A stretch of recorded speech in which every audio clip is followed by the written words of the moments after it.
Hola, bienvenidos a la localidad de San Cristóbal. Mi nombre es Angélica Higuera, yo soy ecóloga. Mi nombre es Baby Garza Manrique, hago parte del grupo de homologación de guianza turística del Servicio Nacional de Aprendizaje SENA. Para todos, mi nombre es William Hermida, profesional en administración turística y hotelera, especialista en marketing para hoteles, y soy estudiante de la homologación en guianza turística del Centro Nacional de Hotelería, Turismo y Alimentos.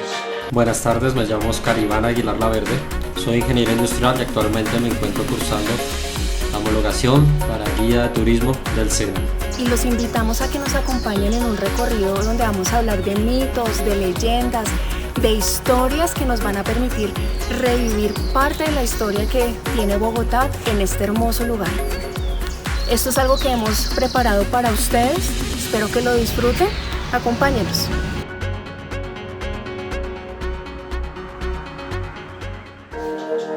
Hola, bienvenidos a la localidad de San Cristóbal. Quiero contarles que los destinos en Colombia son tan diversos que pueden complacer a cualquier tipo de viajeros, incluso a los que llegan atraídos por el misterio. Descubramos algunos destinos fantásticos en la localidad de San Cristóbal. Ya saben todos que se acerca Halloween, que es una fecha en la que se intensifican los acontecimientos extraños e inexplicables, y es por esta razón que hemos preparado una selección de algunos lugares que guardan historias fantasmales, mitos, leyendas que están entrañadas dentro de la localidad de San Cristóbal. Personalmente, desde niño he sido fanático del terror. Veía películas de vampiros, momias, todo lo que fueran historias para no dormir. Con el tiempo después escuchaba programas de radio que contaban este tipo de historias y que para mí son un mundo que siempre me han llamado la atención. En la localidad los vivos y los muertos comparten viviendas, calles y esquinas. Durante décadas, las historias tenebrosas tomaron tanta fuerza en el centro de Bogotá que de allí se han desplazado hacia la localidad de San Cristóbal. Y hoy es uno de los principales referentes turísticos de la zona. El nombre de la localidad se tomó de su asentamiento más antiguo, el barrio San Cristóbal.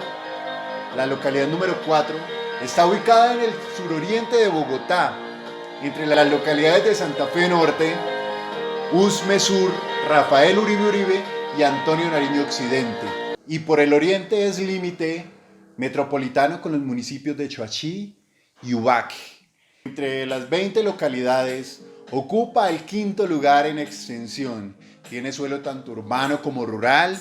Este último corresponde a la estructura ecológica principal de los cerros orientales de Bogotá. La población registrada en San Cristóbal es de aproximadamente 404.350 personas. Esta localidad se ha venido consolidando como un territorio intercultural, pues ha acogido población proveniente de distintas partes del país, con sus costumbres y tradiciones. Así se ha construido una importante riqueza cultural sumada a un patrimonio material y ambiental que muchos de ustedes no conocen. Por eso hoy quiero que me acompañen a terminar este recorrido por esta localidad maravillosa que muchos desconocemos. Habitada en tiempos precolombinos, la totalidad de su territorio fue rural, si ustedes no sabían, encontrándose su poblamiento actual por el valle del río Fucha, a manera de haciendas, mientras que las urbanizaciones provenían de la creación de barrios provenientes de la actual localidad de Santa Fe en el centro de la ciudad de Bogotá. Se acrecentaría posteriormente en el siglo XX. Los actuales pobladores descienden de inmigrantes provenientes de otras regiones de nuestro país que llegaron en busca de oportunidades económicas y de los conflictos que aún padece el territorio colombiano y que muchos de ustedes conocen. En 1991, Con la elevación de distrito especial a distrito capital en Bogotá por la Constitución de 1991, el territorio de San Cristóbal se convirtió en localidad. San Cristóbal, en el centro de Bogotá, no es solo arte urbano, parques, iglesias o casas antiguas. Es también escenario de mitos, historias y hasta misterios que tuvieron origen desde la colonia o incluso desde la fundación de la ciudad, el 6 de agosto de 1538.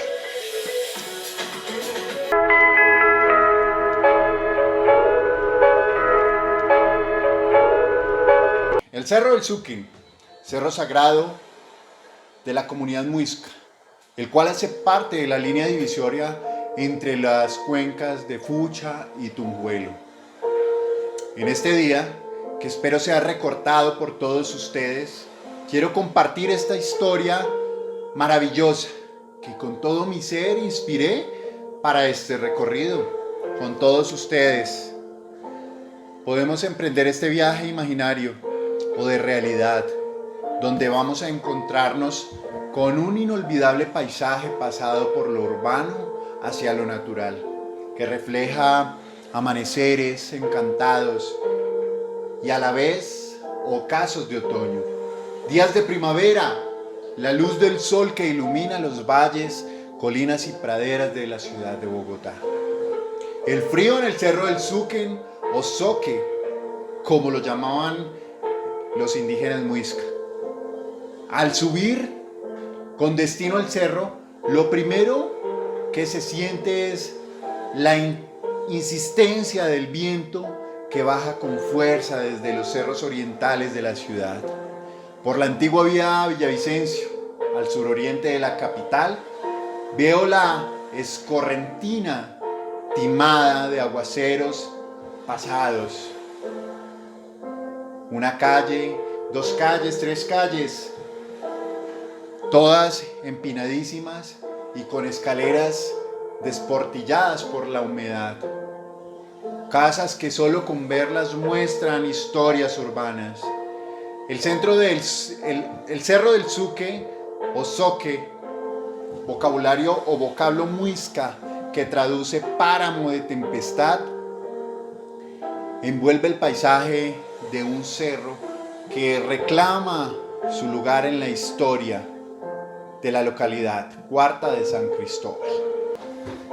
El Cerro del Suquén está construido sobre cuerpos de agua que desembocan en la quebrada Chiguaza y Agua Azul, afluente a su vez del río Tunjuelo, donde el sonar de sus aguas se confunde con el viento para extender sus lamentos, queriendo contar su propia historia.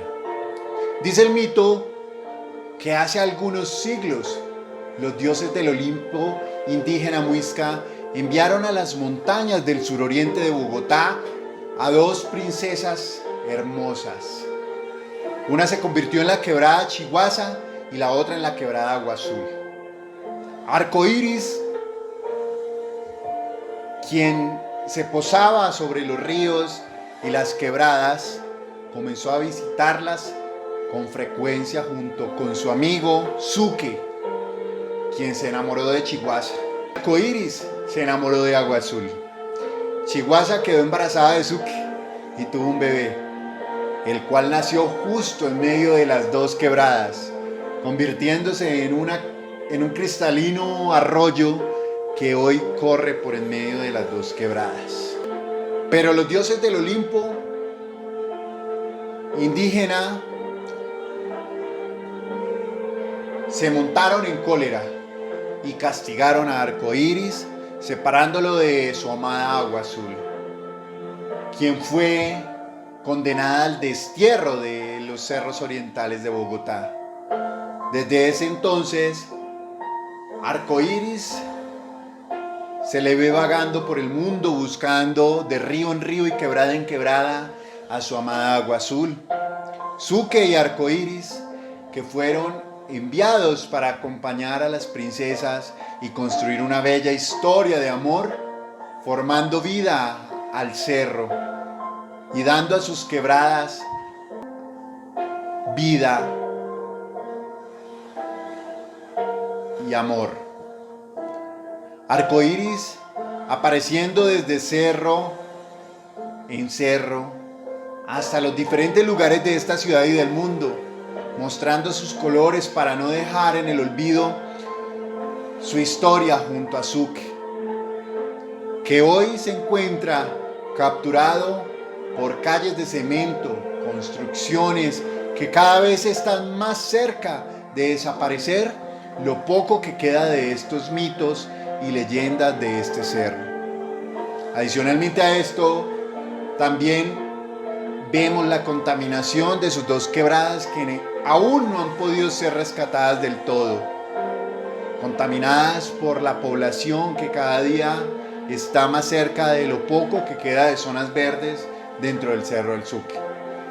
Hoy podemos ver cómo dan licencias de construcción sin tener en cuenta la vulnerabilidad ecológica que representa edificar sobre terrenos inestables y que además acaban lo poco que nos queda de naturaleza sobre estos cerros orientales de la ciudad de Bogotá.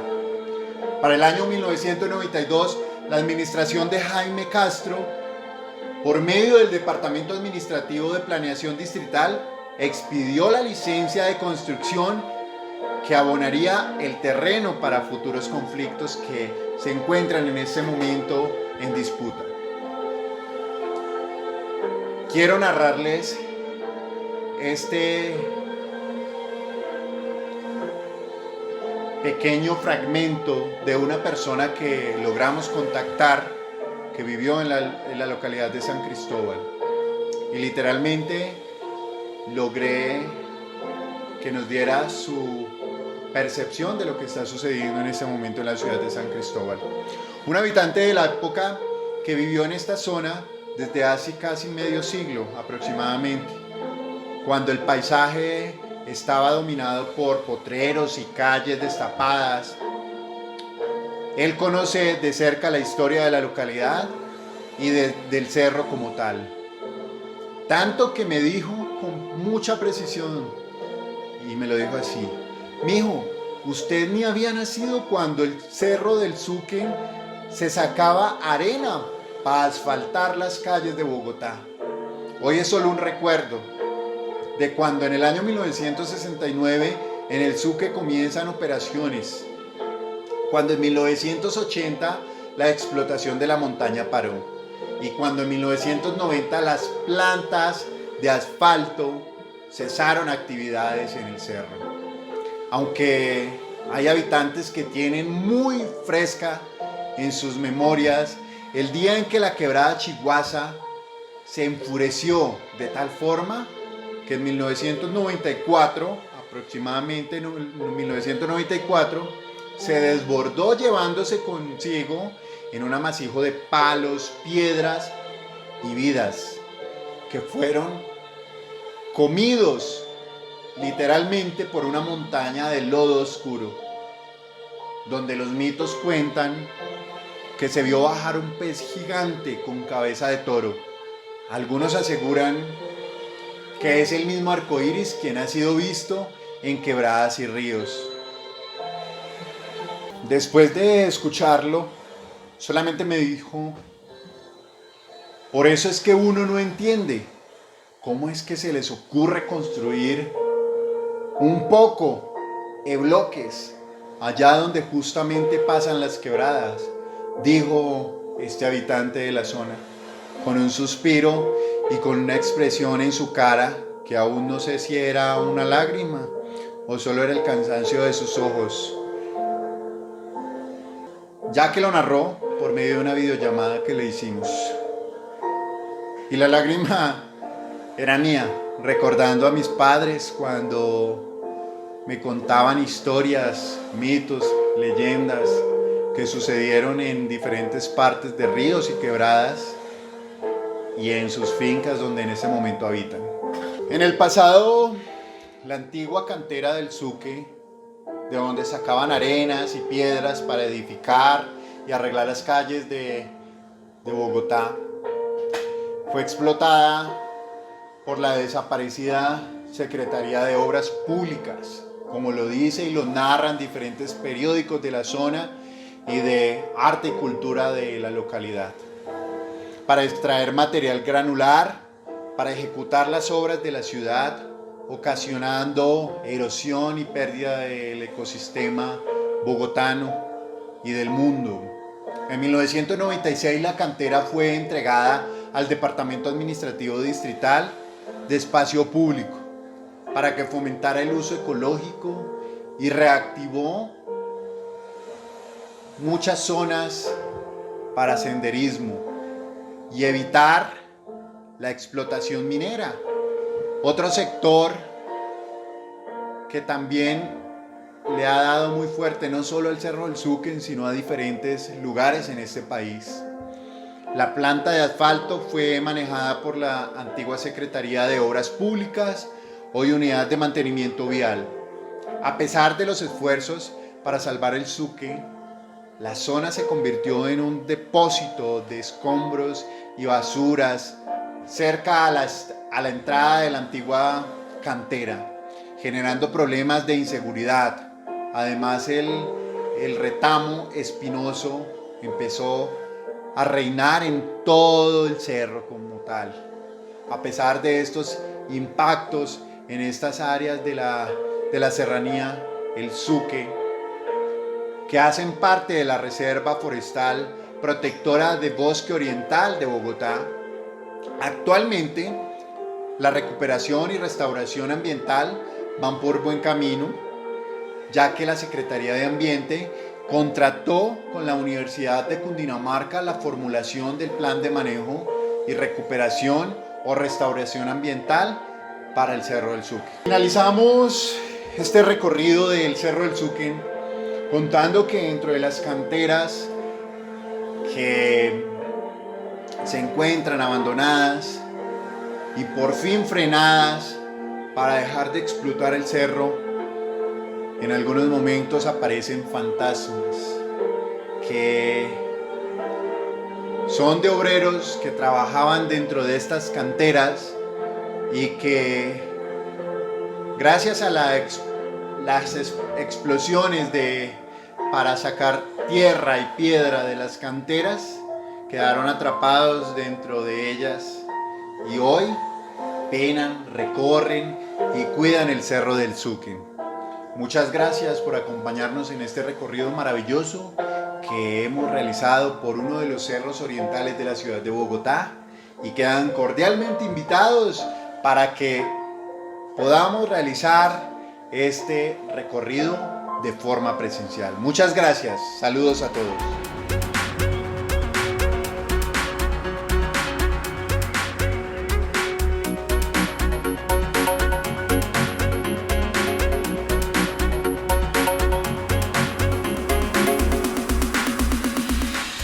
Buenas tardes, mi nombre es Oscar Aguilar, soy el guía que les va a acompañar hoy a través de las historias de las ladrilleras de San Cristóbal. Como pueden observar, nos encontramos en el antiguo Camino San Cristóbal, junto a algunas de las antiguas ladrilleras que existían en esta zona. Lo particular de la localidad es que nació a partir de la creación del primer barrio obrero de la zona, ubicado en el barrio Francisco Villa Javier. Este barrio, hoy conocido como Villa Javier, nació en aproximadamente 1913, pero fue solo el inicio de lo que es la localidad de San Cristóbal. A partir de los años 30 comenzó la migración de personas debido a situaciones de violencia y desplazamiento en algunas zonas del país, y con ella comenzaron a asentarse en todos estos antiguos caminos pobladores. Junto con ellos inició lo que es la industria del apogeo de San Cristóbal, las ladrilleras. Nos encontramos junto a una de las antiguas ladrilleras, conocida como ladrillera Colcerama.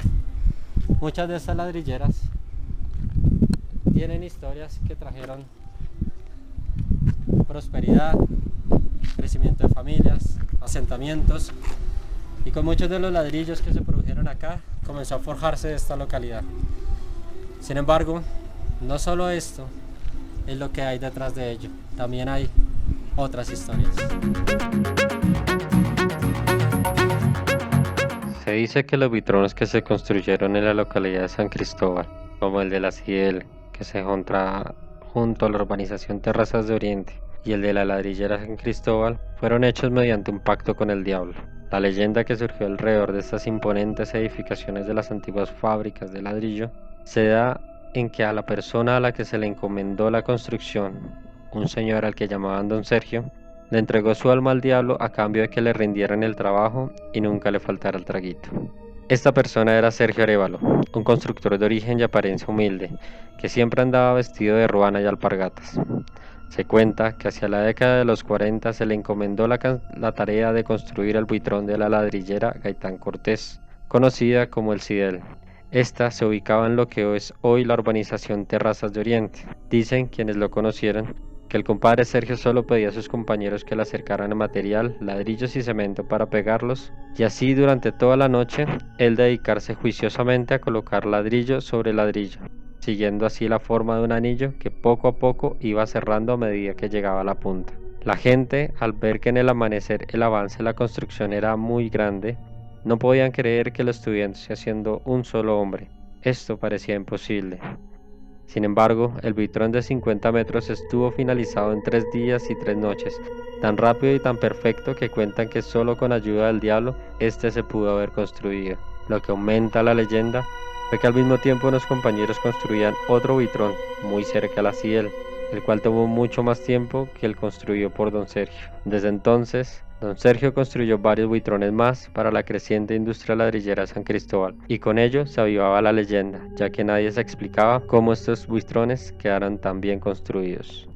De hecho, la historia del pacto con el diablo se fue alimentando con episodios como el que narraba un habitante de la zona, Don Jorge López, quien afirmaba que en cierta ocasión Don Sergio fue invitado a una misa en la iglesia del barrio San Cristóbal.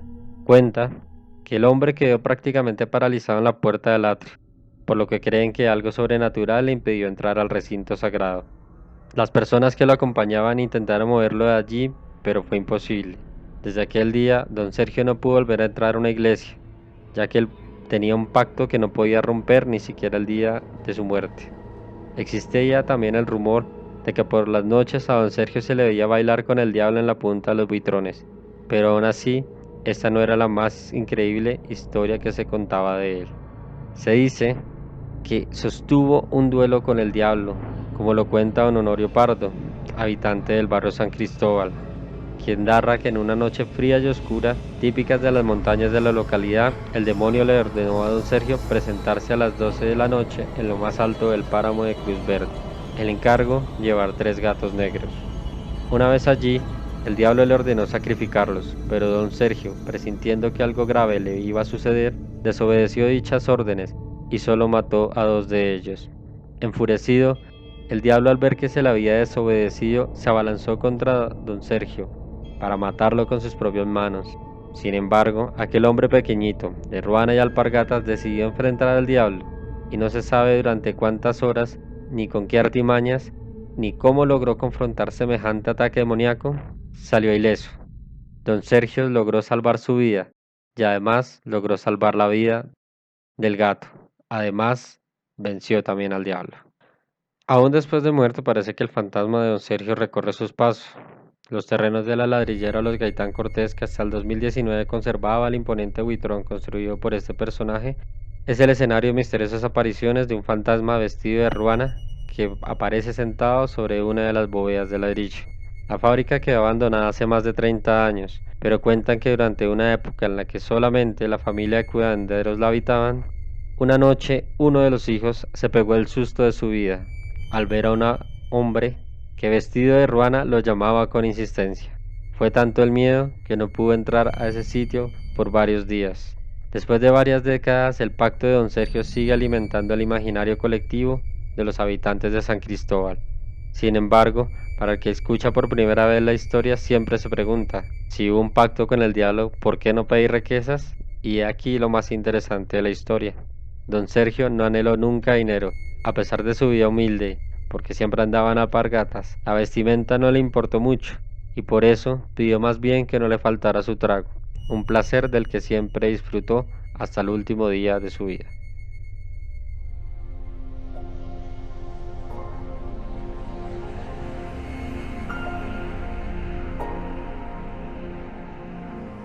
Buenas noches, bienvenidos a la parada 4 de la localidad de San Cristóbal. En esta oportunidad vamos a hablar del Instituto Nacional para Ciegos. Vamos a reconocer esta gran institución a través de la historia, en especial uno de sus pobladores que se llama José Galeano, más conocido como Chucho. Chucho cuenta que en este lugar, como en otras localidades, se encontraba una gran finca. En esta finca habitaba un hombre con gran sencillez y nobleza, características de los pobladores de esta gran localidad. Un día estaba revisando su correspondencia. Entre esta encontró una carta del banco, la cual indicaba que su predio había sido embargado por mora en su pago. Él, al encontrar esta comunicación y luego de pensar mucho en su situación, toma una decisión inesperada.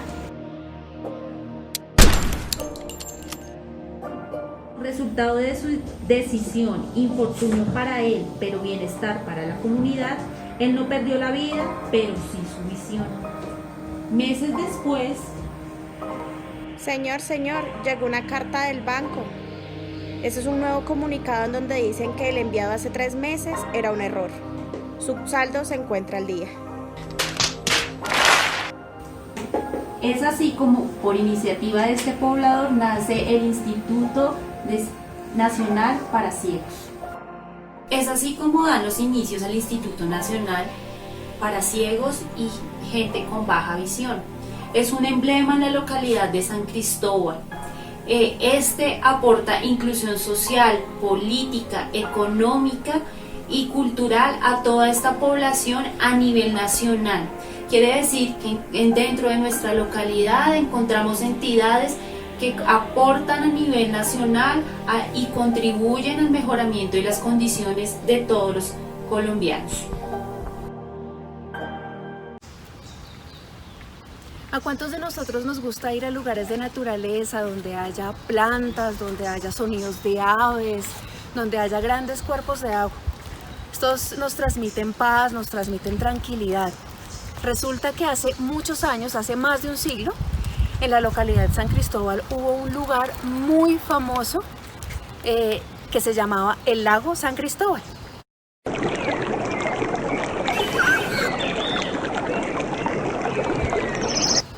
Este lugar fue construido por una persona que tenía muchos recursos económicos, llamado Ernesto González, y él vio cómo en las riberas del río Fucha, cuando había gran cantidad de lluvia, se inundaban algunas zonas y él aprovechó esas inundaciones, represó el río y así formó o construyó el lago San Cristóbal.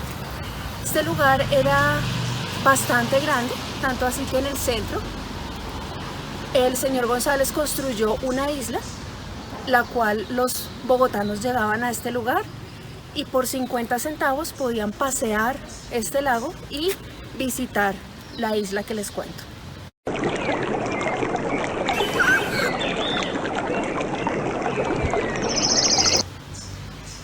El señor González lo construyó buscando como un lugar de esparcimiento, de recreación para los bogotanos, tanto así que se convirtió en el sitio in de la historia, como dicen por ahí, en el sitio donde se encontraban personas de todos los estratos. Aunque tenía estas características, habían 2 restaurantes muy particulares de la zona donde sí se veía como esa división de clases sociales. Había uno que se llamaba La Casita, donde iban las personas con más posibilidades de recursos monetarios, ¿sí? Y donde habían grandes banquetes, donde estaban los mejores grupos musicales. Pero había otro también que se llamaba La Rondinela, donde iban las personas de escasos recursos, donde ahí encontraban la morcillita, la papita, el bofe, la jeta, ¿sí? Y lo disfrutaban bastante. También habían grupos musicales, pero no a la altura del otro lugar. Eso sí, algo que también los caracterizaba mucho era el traguito. A todo el mundo le gustaba y en todos los lugares lo encontraba. En En este lago San Cristóbal iban muchas parejitas y cuentan los descendientes de las personas que vivieron esta historia hace un siglo, que el tranvía, cuando se construyó el tranvía que pasó por esta localidad, este transporte se llenaba bastante de la cantidad de gente que quería llegar a este lugar. E incluso iban muchas parejitas, y estas parejitas fueron la inspiración para una señora llamada Leiva para crear un motel súper famoso del lugar, que también decían que se la pasaba bastante lleno. Imagínense un motel en el año de 1917. Pues esto dio mucho de qué hablar, fueron muchas historias de amores, de infidelidades, una gran cantidad de cosas que pasaron alrededor de este lugar, como la que les vamos a mostrar a continuación. Una pareja donde ella había dejado su familia y todo lo que tenía por irse con el hombre que amaba. Él le prometió matrimonio y ella muy feliz aceptó esta propuesta. Sin embargo, él le dijo que antes de casarse quería tener la pruebita de amor. Es ahí cuando llegan al motel Cameron y ella acepta dar esa pruebita de amor.